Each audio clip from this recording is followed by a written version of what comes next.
Tadi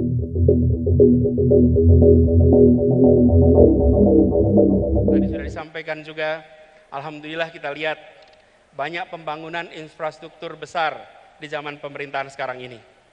Kita ambil contoh pembangunan jalan, tadi juga disampaikan pembangunan jalan. Media, ada tim jurnalis dari media Kata Data, ini mengumpulkan datanya. Izinkan saya kutip di sini.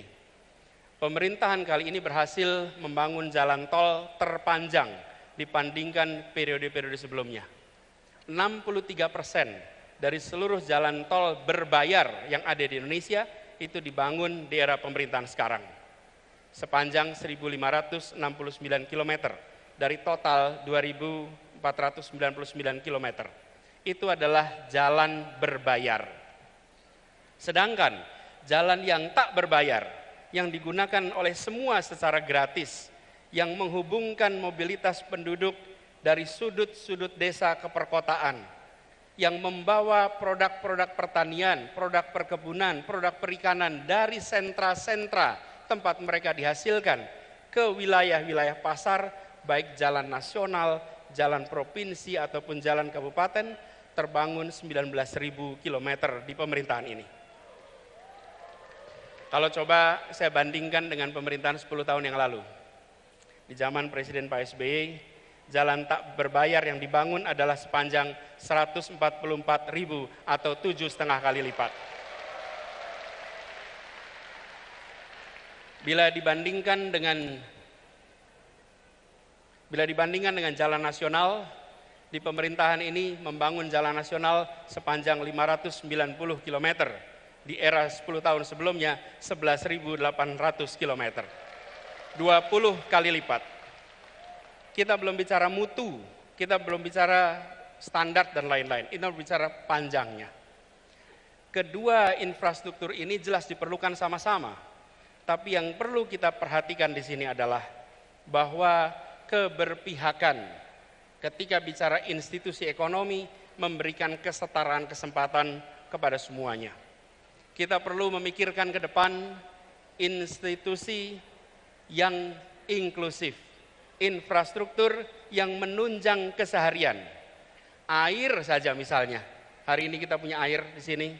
Susenas 2019 menunjukkan 38% penduduk Indonesia menggunakan air dalam kemasan sebagai sumber air minum. Kalau itu pilihan tidak apa-apa, tapi kalau itu keterpaksaan, maka negara harus hadir menyediakan infrastruktur mikro kecil yang dirasakan oleh seluruh rumah tangga di Indonesia. Kalau kita lihat datanya, sumur ada 21%, pompa air 16%, pipa hanya 10%. Ke depan kita perlu membangun institusi ekonomi inklusif yang memang belum tentu megah untuk difoto, belum tentu menarik seperti jalan berbayar atau airport bandara yang megah, tapi air yang mengalir di tiap rumah tangga, infrastruktur mikro di tiap rumah tangga, itu akan memberikan rasa kebahagiaan bagi seluruh rakyat Indonesia. Kritik Anies, tanggapannya bagaimana Pak? Ya, kalau itu saya tidak ingin menanggapi itu dari sisi politik ya. Saya bukan bela Pak Jokowi, karena saya dari partainya Pak Jokowi ya, bukan. Tapi tolak ukurnya jelas, saya 5 tahun masa pemerintahan SBY saya sudah pimpinan Komisi 5. 10 tahun pemerintahan Pak Jokowi saya pimpinan Komisi 5. Jadi saya tahu di 2 masa pemerintahan ini. Semua ada plus minusnya. Kalau kita bicara jalan tol itulah yang mengurai kemacetan hari ini. Buahnya, setiap tahun menurun nih, angka kecelakaan menurun, korban menurun. Baik meninggal, luka berat, luka ringan menurun. Ini kan bukti nih, kita bicara data dong. Ya, bahwa kemudian ada jalan arteri, soal jalan arteri. Rupanya tadi saya sudah tanya juga sama Dirjen Bina Marga, rupanya ada beberapa perubahan status jalan ya, tapi nanti biarlah adik-adik tanya dengan Dirjen Bina Marga soal kenapa zamannya Pak Jokowi ini sedikit membangun jalan yang tidak berbayar. Kan itu, lebih banyak membangun jalan yang berbayar. Nah, jalan yang berbayar kenapa kita bangun lebih banyak? Karena memang untuk tol ini kan perlu investasi besar. Kalau kita hanya mengandalkan APBN kuat enggak? Kan itu masalah.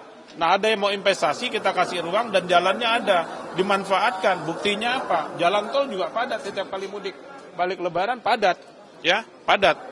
Kemudian angka kecelakaan menurun. Yang kita kejar di sini kepentingan masyarakat, bagaimana masyarakat bisa selamat berangkat dan juga selamat pulang karena fasilitas berlalu lintasnya sudah baik, terutama jalan. Jadi konsen kita di situ aja sebetulnya. Soal pengadaan jalan ini sumbernya dari APBN atau tidak dari APBN itu pilihan.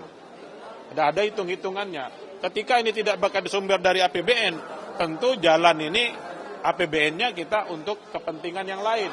Zaman Pak Jokowi kan infrastruktur kita tidak bicara jalan saja.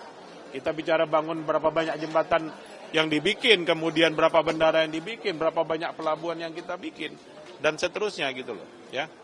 Pak, boleh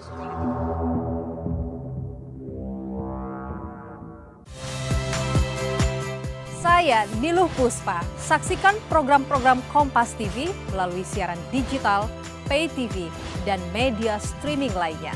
Kompas TV, independen, terpercaya.